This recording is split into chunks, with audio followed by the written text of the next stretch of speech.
One wants to lose the individual in the universal. One renounces, flies off, and tries to cut himself off from all associations of the body of the past. One works hard to forget even that he is a man. Yet, in the heart of his heart, there is a soft sound, one string vibrating, one whisper, which tells him, east or west, home is best. Citizens of the capital of this empire, before you I stand, not as a sannyasin, no, not even as a preacher, but I come before you the same Calcutta boy to talk to you as I used to do. I would like to sit in the dust of the streets of this city and, with the freedom of childhood, open my mind to you, my brothers. Accept therefore my heartfelt thanks for this unique word that you have used. Brother. Yes, I am your brother, and you are my brothers. I was asked by an English friend on the eve of my departure, Swami, how do you like now your motherland after 4 years' experience of the luxurious, glorious, powerful West? I could only answer, India I loved before I came away. Now the very dust of India has become holy to me. The very air is now to me holy. It is now the holy land, the place of pilgrimage, the Tirtha. Citizens of Calcutta, my brothers, I cannot express my gratitude to you for the kindness you have shown. Or rather, I should not thank you at all, for you are my brothers. You have done only a brother's duty, only a Hindu brother's duty, for such family ties, such relationships, such love exist nowhere beyond the bounds of this motherland of ours.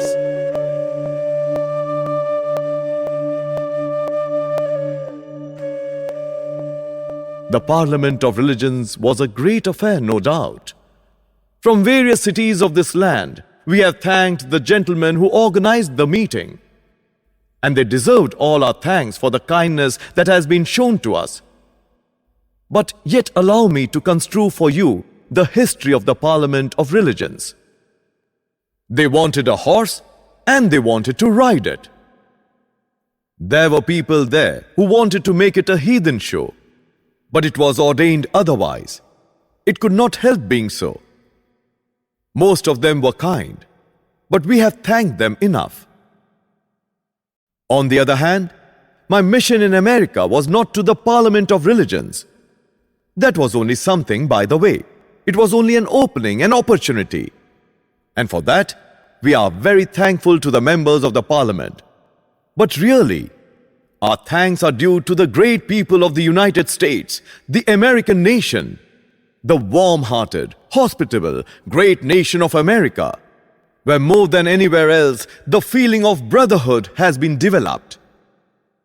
An American meets you for 5 minutes on board a train, and you are his friend. And the next moment, he invites you as a guest to his home and opens the secret of his whole living there. That is the character of the American race, and we highly appreciate it. Their kindness to me is past all narration. It would take me years yet to tell you how I have been treated by them most kindly and most wonderfully. So are our thanks due to the other nation on the other side of the Atlantic. No one ever landed on English soil with more hatred in his heart for a race than I did for the English. And on this platform are present English friends who can bear witness to the fact. But the more I lived among them and saw how the machine was working, the English national life, and mixed with them, I found where the heartbeat of the nation was, and the more I loved them. There is none among you here present, my brothers, who loves the English people more than I do now. You have to see what is going on there, and you have to mix with them.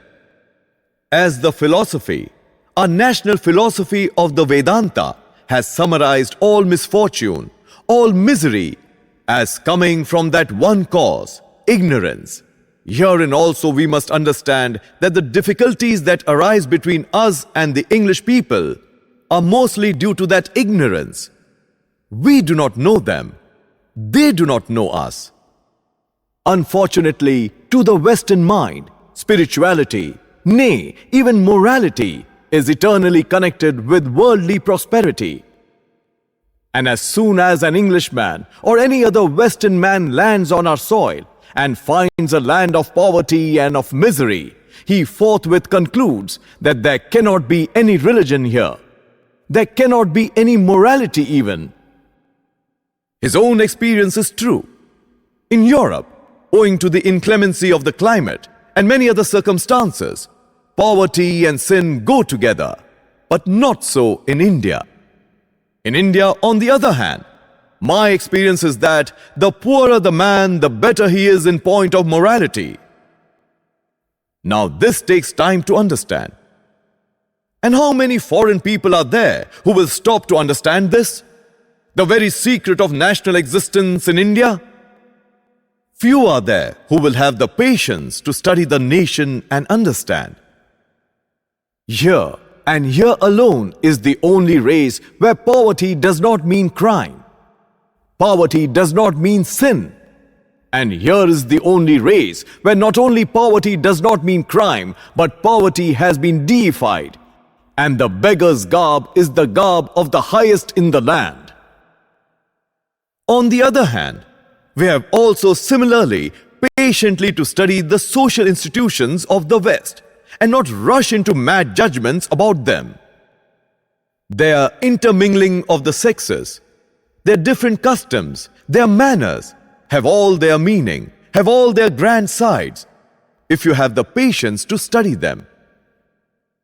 Not that I mean that we are going to borrow their manners and customs, not that they are going to borrow ours. For the manners and customs of each race are the outcome of centuries of patient growth in that race, and each one has a deep meaning behind it. And therefore, neither are they to ridicule our manners and customs, nor we theirs. Again, I want to make another statement before this assembly. My work in England has been more satisfactory to me than my work in America. The bold, brave and steady Englishman, if I may use the expression, with his skull a little thicker than those of other people. If he has once an idea put into his brain, it never comes out. And the immense practicality and energy of the race makes it sprout up and immediately bear fruit. It is not so in any other country. That immense practicality, that immense vitality of the race, you do not see anywhere else. There is less of imagination, but more of work. And who knows the wellspring, the mainspring of the English heart? How much of imagination or feeling is there? They are a nation of heroes. They are the true Kshatriyas. Their education is to hide their feelings and never to show them. From their childhood, they have been educated up to that. Seldom will you find an Englishman manifesting feeling, nay, even an Englishwoman. I have seen English women go to work and do deeds which would stagger the bravest of Bengalis to follow. But with all this heroic superstructure, behind this covering of the fighter, there is a deep spring of feeling in the English heart. If you once know how to reach it, if you get there, if you have personal contact and mix with him, he will open his heart. He is your friend forever. He is your servant. Therefore, in my opinion, my work in England has been more satisfactory than anywhere else. I firmly believe that if I should die tomorrow, the work in England would not die, but would go on expanding all the time. Brothers, you have touched another chord in my heart, the deepest of all, and that is the mention of my teacher, my master, my hero, my ideal, my God in life. Sri Ramakrishna Paramahamsa. If there has been anything achieved by me, by thoughts, or words, or deeds, if from my lips has ever fallen one word that has helped anyone in the world, I lay no claim to it. It was his. But if there have been curses falling from my lips, if there has been hatred coming out of me, it is all mine and not his. All that has been weak has been mine, and all that has been life-giving, strengthening, pure and holy has been his inspiration, his words, and he himself. Yes, my friends, the world has yet to know that man. We read in the history of the world about prophets and their lives, and these come down to us through centuries of writings and workings by their disciples. Through thousands of years of chiseling and modeling, the lives of the great prophets of yore come down to us, and yet, in my opinion, not one stands so high in brilliance as that life, which I saw with my own eyes, under whose shadow I have lived, at whose feet I have learnt everything. The life of Ramakrishna Paramahamsa. Friends, you all know the celebrated saying of the Gita. Yada yada hi dharmasya glanirabhavati bharata abhyutthanam adharmasya tadatmanang srijamyaham paritranaya sadhunang vinashaya cha dushkritam dharma sangsthapanarthaya sambhavami yuge yuge.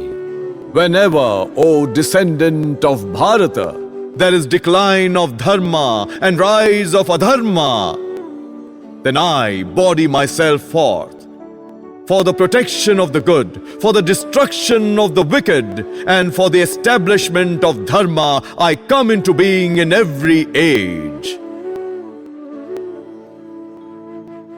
Along with it, you have to understand one thing more. Such a thing is before us today. Before one of these tidal waves of spirituality comes, there are whirlpools of lesser manifestation all over society. One of these comes up, at first unknown, unperceived and unthought of, assuming proportion, swallowing as it were, and assimilating all the other little whirlpools, becoming immense, becoming a tidal wave, and falling upon society with a power which none can resist. Such is happening before us. If you have eyes, you will see it. If your heart is open, you will receive it. If you are truth seekers, you will find it.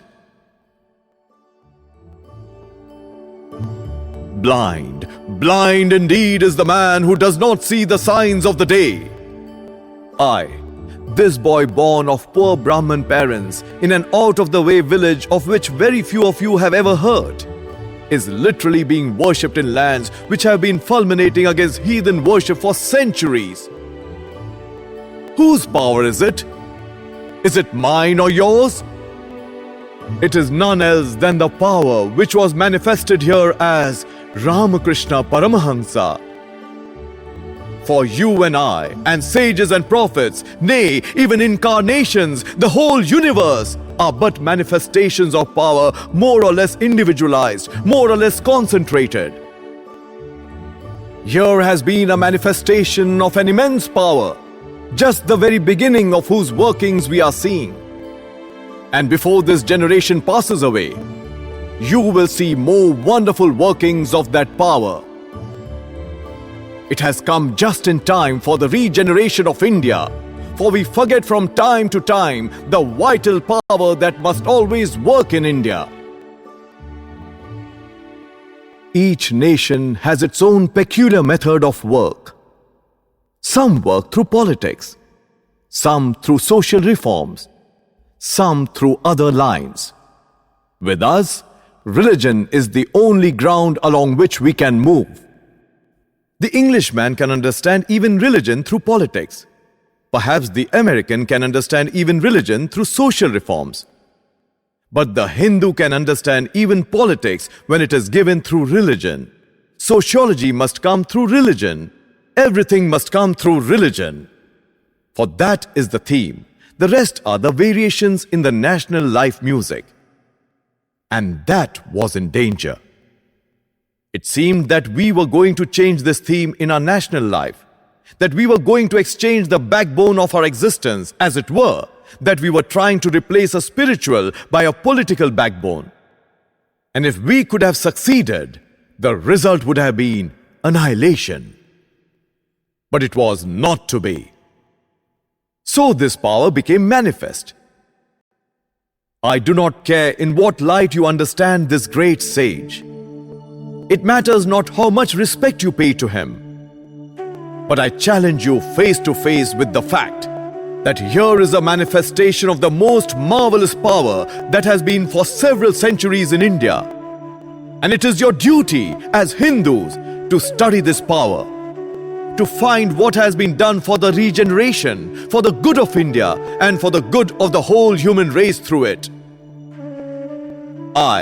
Long before ideas of universal religion and brotherly feeling between different sects were mooted and discussed in any country in the world, here, in sight of this city, had been living a man whose whole life was a parliament of religions, as it should be. The highest ideal in our scriptures is the impersonal. And would to God, every one of us here were high enough to realize that impersonal ideal. But as that cannot be, it is absolutely necessary for the vast majority of human beings to have a personal ideal. And no nation can rise, can become great, can work at all without enthusiastically coming under the banner of one of these great ideals in life.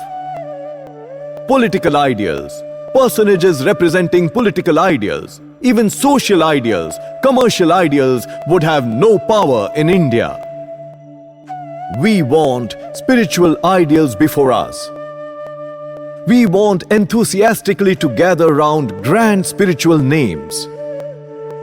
Our heroes must be spiritual. Such a hero has been given to us in the person of Ramakrishna Paramahamsa. If this nation wants to rise, take my word for it, it will have to rally enthusiastically round this name. It does not matter who preaches Ramakrishna Paramahamsa, whether I or you or anybody else. But him I place before you, and it is for you to judge, and for the good of our race, for the good of our nation, to judge now what you shall do with this great ideal of life. One thing we are to remember, that it was the purest of all lives that you have ever seen, or let me tell you distinctly, that you have ever read of. And before you is the fact that it is the most marvelous manifestation of soul power that you can read of, much less expect to see. Within 10 years of his passing away, this power has encircled the globe. That fact is before you. In duty bound, therefore, for the good of our race, for the good of our religion, I place this great spiritual ideal before you. Judge him not through me. I am only a weak instrument. Let not his character be judged by seeing me. It was so great that if I or any other of his disciples spent hundreds of lives, we could not do justice to a millionth part of what he really was. Judge for yourselves. In the heart of your hearts is the eternal witness. And may he, the same Ramakrishna Paramahamsa, for the good of our nation, for the welfare of our country, and for the good of humanity, open your hearts. Make you true and steady to work for the immense change which must come, whether we exert ourselves or not. For the work of the Lord does not wait for the like of you or me. He can raise his workers from the dust by hundreds and by thousands. It is a glory and a privilege that we are allowed to work at all under him. From this, the idea expands. As you have pointed out to me, we have to conquer the world. That we have to. India must conquer the world, and nothing less than that is my ideal. It may be very big. It may astonish many of you, but it is so. We must conquer the world or die. There is no other alternative. The sign of life is expansion. We must go out, expand, show life, or degrade, fester, and die. There is no other alternative. Take either of these. Either live or die. Now, we all know about the petty jealousies and quarrels that we have in our country. Take my word, it is the same everywhere. The other nations with their political lives have foreign policies. When they find too much quarreling at home, they look for somebody abroad to quarrel with, and the quarrel at home stops. We have these quarrels without any foreign policy to stop them. This must be our eternal foreign policy, preaching the truths of our Shastras to the nations of the world. I ask you who are politically minded, do you require any other proof that this will unite us as a race? This very assembly is a sufficient witness. Secondly, apart from these selfish considerations, there are the unselfish, the noble, the living examples behind us.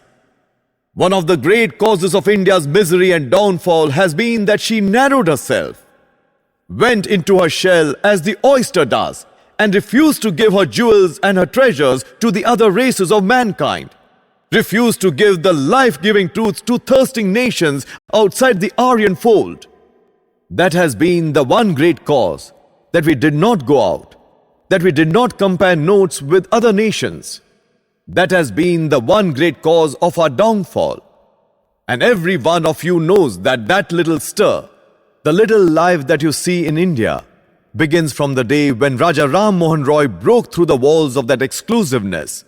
Since that day, history in India has taken another turn, and now it is growing with accelerated motion. If we have had little rivulets in the past, deluges are coming, and none can resist them. Therefore, we must go out, and the secret of life is to give and take. Are we to take always? So sit at the feet of the Westerners to learn everything, even religion? We can learn mechanism from them. We can learn many other things. But we have to teach them something. And that is our religion. That is our spirituality. For a complete civilization, the world is waiting. Waiting for the treasures to come out of India. Waiting for the marvelous spiritual inheritance of the race, which, through decades of degradation and misery, the nation has still clutched to her breast. The world is waiting for that treasure. Little do you know how much of hunger and of thirst there is outside of India for these wonderful treasures of our forefathers. We talk here. We quarrel with each other. We laugh at and we ridicule everything sacred, till it has become almost a national vice to ridicule everything holy.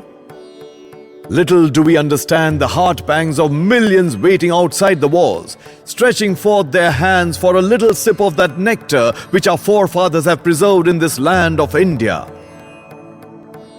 Therefore, we must go out, exchange our spirituality for anything they have to give us. For the marvels of the region of spirit, we will exchange the marvels of the region of matter. We will not be students always, but teachers also. There cannot be friendship without equality. And there cannot be equality when one party is always the teacher and the other party sits always at his feet. If you want to become equal with the Englishman or the American, you will have to teach as well as to learn. And you have plenty yet to teach to the world for centuries to come. This has to be done. Fire and enthusiasm must be in our blood. We Bengalis have been credited with imagination, and I believe we have it. We have been ridiculed as an imaginative race, as men with a good deal of feeling. Let me tell you, my friends, intellect is great indeed, but it stops within certain bounds. It is through the heart, and the heart alone, that inspiration comes. It is through the feelings that the highest secrets are reached. And therefore it is the Bengali, the man of feeling, that has to do this work. उत्तिष्ठत जाग्रत प्राप्य वरान् निबोधत. Arise, awake, and stop not till the desired end is reached. Young men of Calcutta, arise, awake, for the time is propitious. Already everything is opening out before us. Be bold and fear not. It is only in our scriptures that this adjective is given unto the Lord. Abhi, Abhi. We have to become Abhi, fearless, and our task will be done. Arise, awake, for your country needs this tremendous sacrifice. It is the young men that will do it. The young, the energetic, the strong, the well-built, the intellectual. For them is the task. And we have hundreds and thousands of such young men in Calcutta. If, as you say, I have done something, remember that I was that good-for-nothing boy playing in the streets of Calcutta. If I have done so much, how much more will you do? Arise and awake! The world is calling upon you. In other parts of India, there is intellect, there is money, but enthusiasm is only in my motherland. That must come out. Therefore arise, young men of Calcutta, with enthusiasm in your blood. Think not that you are poor, that you have no friends. Whoever saw money make the man, it is man that always makes money. The whole world has been made by the energy of man, by the power of enthusiasm, by the power of faith. Those of you who have studied that most beautiful of all the Upanishads, the Katha, will remember how the king was going to make a great sacrifice. And instead of giving away things that were of any worth, he was giving away cows and horses that were not of any use. And the book says that at that time, Shraddha entered into the heart of his son, Nachiketa. I would not translate this word, Shraddha, to you. It would be a mistake. It is a wonderful word to understand, and much depends on it. We will see how it works. For immediately we find Nachiketa telling himself, I am superior to many, I am inferior to few, but nowhere am I the last. I can also do something. And this boldness increased, and the boy wanted to solve the problem which was in his mind, the problem of death. The solution could only be got by going to the house of death. And the boy went. There he was, brave Nachiketa, waiting at the house of death for 3 days. And you know how he obtained what he desired. What we want is this, Shraddha. Unfortunately, it has nearly vanished from India. And this is why we are in our present state. What makes the difference between man and man is the difference in this Shraddha and nothing else. What makes one man great and another weak and low is this Shraddha. My master used to say, he who thinks himself weak will become weak, and that is true. This Shraddha must enter into you. Whatever of material power you see manifested by the Western races is the outcome of this Shraddha, because they believe in their muscles. And if you believe in your spirit, how much more will it work? Believe in that infinite soul, the infinite power, which with consensus of opinion your books and sages preach. That Atman which nothing can destroy. In it is infinite power only waiting to be called out. For here is the great difference between all other philosophies and the Indian philosophy. Whether dualistic, qualified monistic or monistic, they all firmly believe that everything is in the soul itself. It has only to come out and manifest itself. Therefore, this Shraddha is what I want, and what all of us here want. This faith in ourselves. And before you is the great task to get that faith. Give up the awful disease that is creeping into our national blood. That idea of ridiculing everything, that loss of seriousness. Give that up. Be strong and have this Shraddha, and everything else is bound to follow. I have done nothing as yet. You have to do the task. If I die tomorrow, the work will not die. I sincerely believe that there will be thousands coming up from the ranks to take up the work and carry it further and further beyond all my most hopeful imagination ever painted. I have faith in my country, and especially in the youth of my country. The youth of Bengal have the greatest of all tasks that has ever been placed on the shoulders of young men. I have travelled for the last 10 years or so over the whole of India. And my conviction is that from the youth of Bengal will come the power which will raise India once more to her proper spiritual place. I, from the youth of Bengal, with this immense amount of feeling and enthusiasms in the blood, will come those heroes who will march from one corner of the earth to the other, preaching and teaching the eternal spiritual truths of our forefathers.